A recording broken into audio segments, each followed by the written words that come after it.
Mark, morning. Morning. First and foremost, touched on the Somerset Cup last night. Very young group of lads taking on Western. You've had a chance to see it. What did you make of them? Obviously it was virtually impossible for us to play any players out of the senior group because we have a game in 72 hours in the north of England, and if they'd applied last night, they wouldn't have been able to train today and prepare for Saturday. So we gave that game to Matt and the youth setup. Western assured us it was going to be completely their youth team, but they went and played 4 or 5 players that are main first team players for them, which was a bit disappointing, but they acquitted themselves well, and just a slight mistake for a penalty was the difference between the team. That gives them a good idea of what the standard's like as well that they need to get up to. That's right, yeah. I think Western's youth team and our youth team will be of a similar standard. Before we move on to this week, obviously Braintree, we didn't get the chance to have a conversation after the game because of the red card. No one really knew what happened at that time. Can you elaborate on what happened with regards to you getting sent off at the weekend? I'm still not sure, to be honest. I'm still reading through the report as to what I was meant to have done. It's a bit of a mess, a bit of a muddle. So I'm going to respond to the FA, and I think they've got a couple of bits wrong on it. I'm confident that that'll be overturned. So will that have an impact on this weekend, or is it potentially for future weekends? Yeah, it will. If it takes me to be now and again animated to get a reaction from the players and we get 3 points, I'll take the odd slap on the knuckles. We didn't obviously get the chance to speak about the second half performance or the performance in general, but it was a really solid, particularly in the second 45, performance from the team. It really seemed to come together against a very tough opposition in Braintree. So after the Weymouth game, we're in a corner. We're in a tricky situation. We spoke about that. And we have to, however we do it, we have to have a reaction. However we play, whatever group of players play, there has to be a reaction, and we have to win the game. And whatever I did as a manager after that Weymouth game had to ensure there was a positive reaction in terms of us restoring a little tiny bit of pride with the fans. And that had to start with grit, determination, not about pretty football, which now is going to be really difficult with our pitch. The ground was done brilliant so far, but we've had horrendous weather. We've had some games on it at the wrong time. And we're in a position where we're not going to be able to play as much football as I want us to. That'll please some, that we're just going to have to whack it forward. But I had to get a reaction for the Braintree game. And I think, did we play brilliantly well? No. Did we run, scrap, fight? Yeah, we did. And the boys that started, the boys that came off the bench were terrific.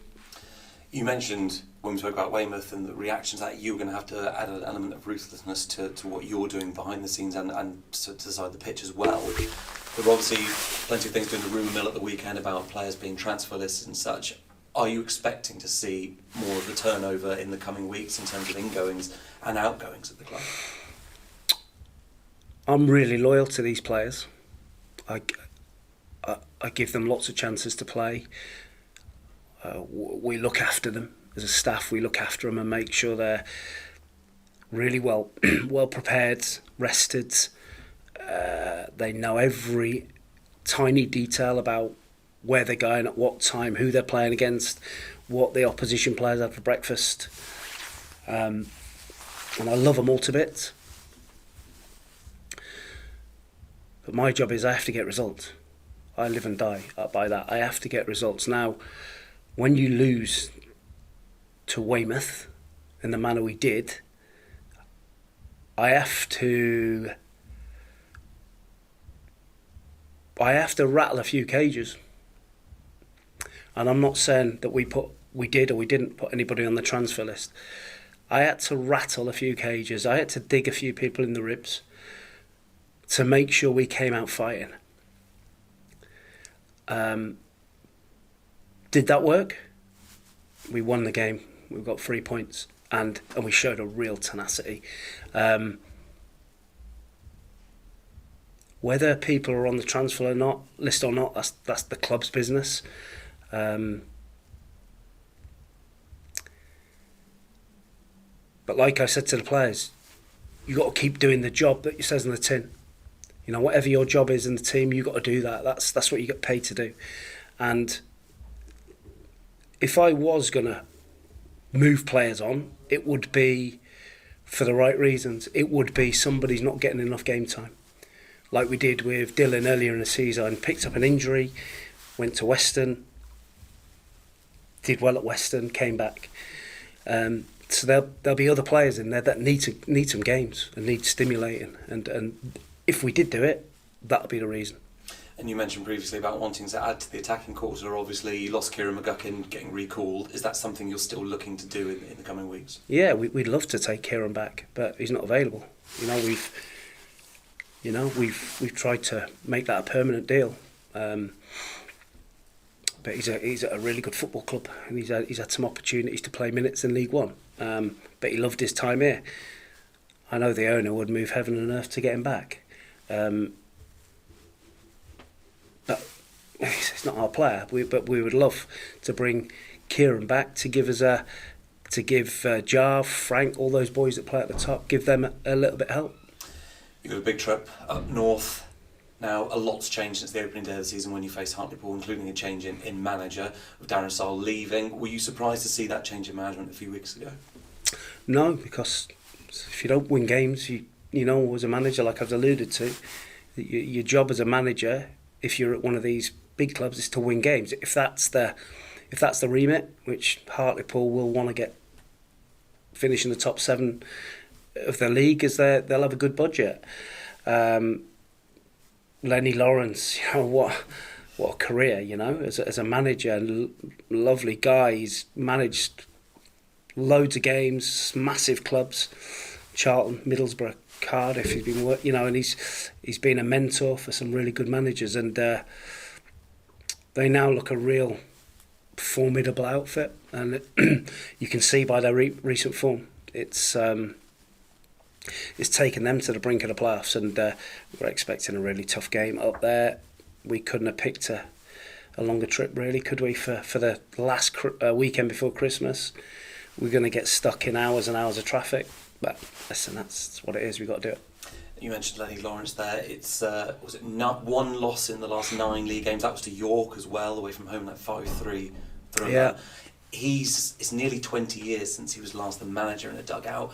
Do you think that will have any difference? It clearly isn't having a huge difference on what he's able to do in terms of the training ground and having an impact. No, because he knows, he's experienced, he's been there before. He will have people running about for him and doing the coaching bits, but he'll have his. You can see the input and the way they're playing. They've got a really experienced team. You've got some real warriors, Big Luke, Waterfall, Parks, Desworthy, Campbell, Sharon, Featherstone, Ferguson, Adam Smith, the goalkeeper. Really experienced Football League or top National League players. So they have every right to get results at this level. But we've won our last 2 league games, and we want to make it 3.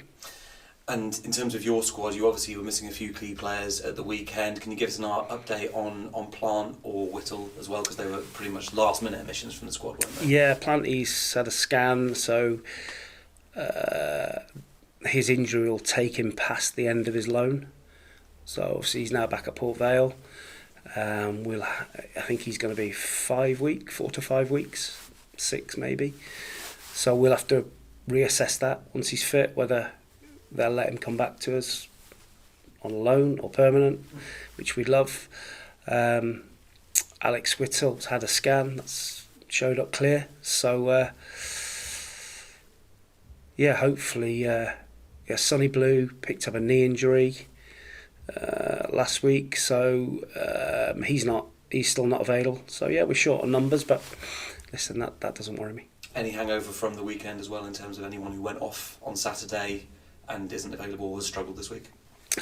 Who went off? I was just trying to think through the substitutions at the weekend. Morgs went off, he'd been booked. I didn't want to risk him getting a red card. So the boys that went off were all tactical, or I think Worthy hadn't, that was his first full game. So he was like a tin man for after 60 minutes and the next couple of days. But he did great. Ed, James had a tight hamstring, but he played 90 minutes for Exeter's under 21s last night. I was going to ask, how have you managed to speak to him today? Is he all right? Yeah, he's still tight, but he played 90 minutes last night, so I'm not sure that he'll be able to play on Saturday, but we'll assess that tomorrow. And because obviously this is the last time we're probably going to speak before Christmas, what is a Christmas in the Cooper household like? Is it quite a relaxed day? Do you talk about football, or is it banned on Christmas Day? Just getting ready for Boxing Day, mate. That's it. Yeah, moving the salt and pepper pots about, who's going to play where on Boxing Day. Well, good luck for Saturday and have a great Christmas. And you, thank you very much.